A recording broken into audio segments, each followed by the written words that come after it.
പൂക്കിയോ? അതെന്താ? വളരെ ട്രെൻഡിംഗ് ആയി നിൽക്കുന്ന വാക്കാണല്ലോ പൂക്കി. ഈ വാക്കിന്റെ അർത്ഥവും ചരിത്രവും 90 സെക്കൻഡിൽ നോക്കിയാലോ? Welcome to explained in 90 seconds. 1900കളുടെ തുടക്കത്തിൽ ജർമ്മനിയിൽ കുഞ്ഞുങ്ങളെ കൊഞ്ചിക്കാൻ ഉപയോഗിച്ചിരുന്ന പച്കിൻ, പപ്ചൻ, പക് പോലുള്ള വാക്കുകളിൽ നിന്നാണ് പൂക്കി എന്ന വാക്ക് ഉണ്ടായതെന്നാണ് ചില ഭാഷാ ഗവേഷകർ പറയുന്നത്. മലയാളത്തിൽ പൊന്നെ, കരളെ എന്നൊക്കെ വിളിക്കുന്ന പോലെ സ്വന്തം സ്നേഹിതനെയോ സ്നേഹിതയോ വിളിക്കാൻ പൂക്കി എന്ന വാക്ക് അമേരിക്കയിലും അതേ സമയത്ത് തന്നെ ഉപയോഗിച്ചിരുന്നു. കാർട്ടൂൺ ലോകത്തേക്കും ഈ വാക്കെത്തി. ഗാർഫീൽഡ് എന്ന കോമിക്കിൽ ഗാർഫീൽഡിന്റെ ടെഡി ബിയറിന്റെ പേര് പൂക്കി എന്നായിരുന്നു. പിന്നീട് ഇന്റർനെറ്റ് വന്നപ്പോൾ സോഷ്യൽ മീഡിയയിൽ കമിതാക്കൾ പരസ്പരം പൂക്കി എന്ന് അഭിസംബോധന ചെയ്യാൻ തുടങ്ങി. പതുക്കെ പൂക്കി എന്ന വാക്ക് കുറച്ചുകൂടി മോഡേണായ ബേബ്, ബേബി, ബൂ എന്ന വാക്കുകൾക്ക് വഴിമാറി.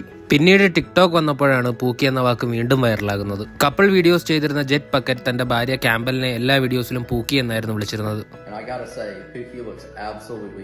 പിന്നീട് പൂക്കി ട്രെൻഡ് എന്ന പേരിൽ നിരവധി ഡാൻസ് ട്രെൻഡുകളും ട്രോളുകളും വരാൻ തുടങ്ങി. അങ്ങനെ ആ വാക്ക് ഇന്റർനെറ്റ് മുഴുവൻ വൈറലായി. സ്നേഹമുള്ളവരെയും ക്യൂട്ടായവരെയും വീട്ടിൽ വളർത്തുന്ന മൃഗങ്ങളെയും ഒക്കെ കൊഞ്ചിക്കാൻ പൂക്കി എന്ന വാക്ക് ആൾക്കാർ ഉപയോഗിക്കാൻ തുടങ്ങി. ക്യൂട്ട്നെസ് കാണിക്കുന്ന സെലിബ്രിറ്റീസിനും പൂക്കി എന്ന പേര് കിട്ടാൻ തുടങ്ങി. നമ്മുടെ പ്രധാനമന്ത്രി നരേന്ദ്രമോദിയെയും പലതവണ ഇന്റർനെറ്റ് പൂക്കി എന്ന് വിളിച്ചു. നടിയും മോഡലുമായ മാളവിക മോഹനൻ നമ്മുടെ ലാലേട്ടനെയും പൂക്കി ലാൽ എന്ന് വിളിച്ചു.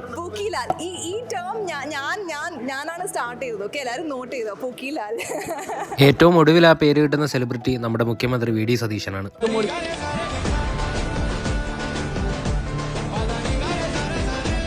അടുത്ത തവണ നിങ്ങളെ ആരെങ്കിലും പൂക്കി എന്ന് വിളിക്കുമ്പോൾ അത് വെറും ഒരു ജൻസി വാക്കാണെന്ന് കരുതല്ലേ. 100 വർഷത്തെ ചരിത്രമുണ്ട് ആ വാക്കിന്.